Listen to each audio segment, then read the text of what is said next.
Well, hello everybody. Welcome back to Bird News. We are continuing to produce the show. I'm actually quite happy. Project Feeder Watch has been extended and I get to watch and count birds with my kids. And actually the weather has been rather nice. I hope you can find something positive in these weird times as well.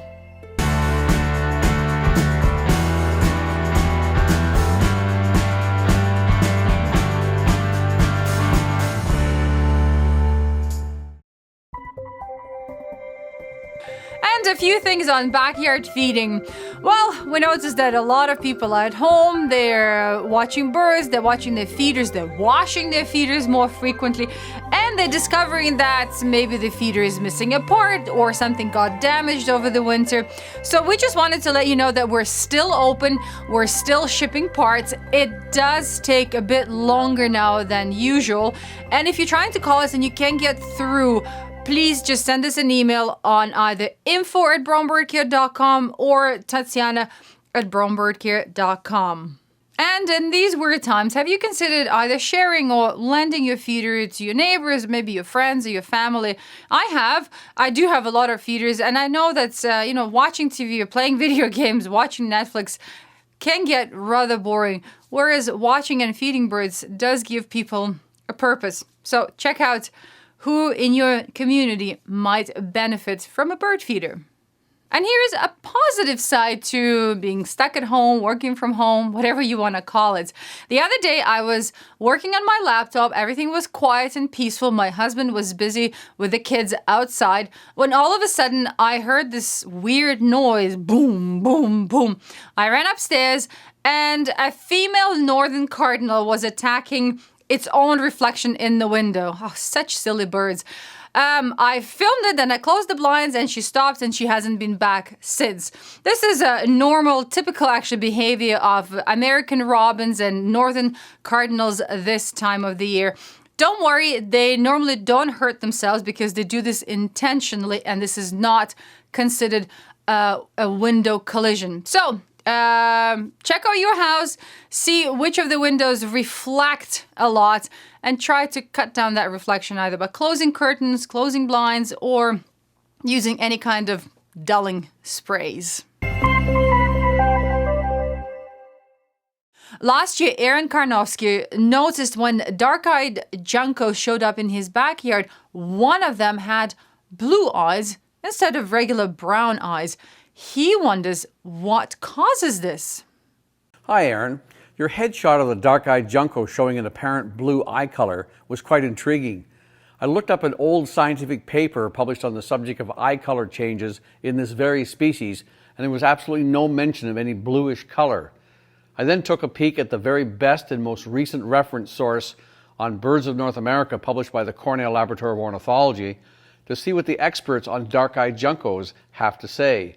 It describes the eye color as a grayish-brown to brown in juvenile and first winter male birds, but a wee bit browner in the females, and then the eyes become reddish-brown to dark red over the first winter.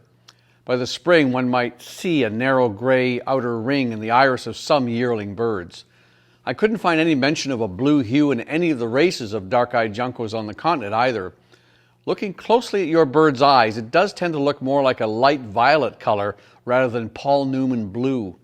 Depending on the light conditions the photograph was taken, for example, sunlight, it could be the typical gray color, but reflecting a wee bit like bluish violet.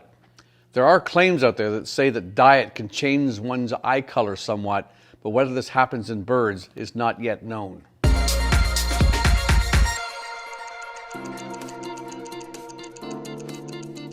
With far fewer people traveling and commuting to work, amazing things are happening to our wonderful planet. I know it's very stressful and a lot of us have to adapt and make radical changes to our life, but let's have a look at the positive side of this. Have you seen pictures and videos of wildlife showing up in urban areas where it hasn't been seen in decades?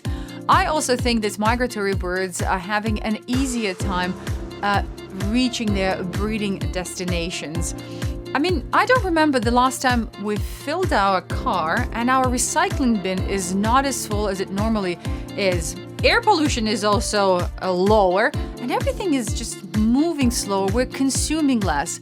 And that's one of the challenges I have for you this week or for the next few weeks is start taking notice of things that you used to use on a regular basis and you've stopped, and rethink whether you really need them in your life. With the corona pandemic affecting human society all over the world, what might this mean for birds on a local scale? In other words, is the virus a good thing or a bad thing for the birds in your neighborhood? At first blush, one can immediately conclude that with millions of humans hunkering down in their homes and not traveling to places where birds are feeding and or breeding, that means less pressure on bird populations. In short, the less they're disturbed during these activities, the better for them. On the other hand, there are those who are somehow involved with birds in a professional or voluntary sense, in a good way, for example, doing nest surveys or bird counts or conserving and improving habitat. If they're staying home either voluntarily or ordered to do so by their employer and can't undertake their tasks, that could be a bad thing for the birds. And what about the billion-dollar bird feeding industry? How is it being affected by the pandemic? Well, while it's true that many retail stores are closing their doors to promote social distancing and thus help flatten the curve to slow down viral transmission, retail and delivery companies on the internet are ready and willing to sell and deliver both feeders and bird food right to people's homes. If one's relegated to sticking to one's house and yard with little to do but watch television, why not keep your feeders well stocked to enjoy the birds? Their stunning colors and beautiful songs can certainly be uplifting in these dark times. Along those lines, you don't even have to give up bird watching during the pandemic. You can still go to your favorite forest, field, or marsh to see birds. Just practice social distancing. Finally, yes, the economy is indeed tanked and the markets are down, but please don't forget those organizations dedicated to bird conservation. They still need your help to do good things for the birds, and you don't even have to leave your home to make a donation. Every year, I share stories about people being swooped by magpies in Australia during a breeding season. Basically, a male magpie will fly really low over a person's head if it feels that this passerby is a threat to its nest. Cyclists tend to be attacked heavily because they travel so quickly. And researchers have always been wondering why magpies behave like this. And they just realized that magpies, just like ravens, remember people's faces. So if a magpie builds a nest in people's backyard and it sees those people on a regular basis, it doesn't attack them. Actually, magpies love to make friends with people, and they have been known to help out with weeding chores in the garden. And recently, one of a bird enthusiast in Australia discovered that before entering a public magpie nesting area, just stopping and letting magpies see your face stopped any swooping. I know not many people are going to be traveling to Australia anytime soon, but if you have friends or family there, please spread the word that if they have to enter a magpie nesting area, ask them to just stop, raise their face, let the magpies check them out, and then they can proceed slowly. If they're traveling on a bicycle, please ask them to get off the bike, take their helmet off, again, let the magpies see their face, and then walk slowly with the bike. Do not ride it. And if they have to go through that area on a regular basis, they'll be surprised how many friends they'll end up making. I'm a wee bit surprised that no one has yet asked the question, what's the impact of the coronavirus pandemic on our birds? While I do understand that under the circumstances our first thoughts are with our loved ones and not our feathered friends, it's still a question worth considering. And I can immediately think of some very important benefits to the birds.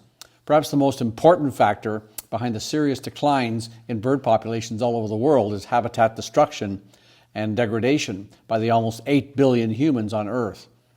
Since the pandemic has had a huge negative impact on the world markets, there are those out there who might rejoice that some large-scale development projects potentially set to destroy valuable habitat for both breeding and wintering birds may at least be postponed for the foreseeable future. In other words, the virus may have bought the birds some time. Another major cause of bird declines in the world is illegal harvesting of birds. It's now believed that the coronavirus originated somewhere in the illegal and legal wet markets where birds and other wildlife are captured, kept cruelly under barbaric conditions and then sold as cage pets or for ornaments, traditional medicines, and food. Well, it may not have been a bird that hosted the original virus. Governments all over the world are now acknowledging that the wild animal trade, legal or illegal, could spawn even more dangerous viruses in the future, and they're now taking steps to shut them down. Along these lines, it was the bird flu scare that prompted the European Union to adopt more stringent laws preventing the cross-border trade in wildlife and, of course, birds. In my next report, I'll take a closer look at how the pandemic might be affecting birds on a local scale and what you can do about it. Well, that's it. That's all for today. Please don't forget to share, lend your feeders to your friends, neighbors, your family. I find that when I watch birds, time flies by really fast. Take care, everyone. I'll catch you in 2 weeks.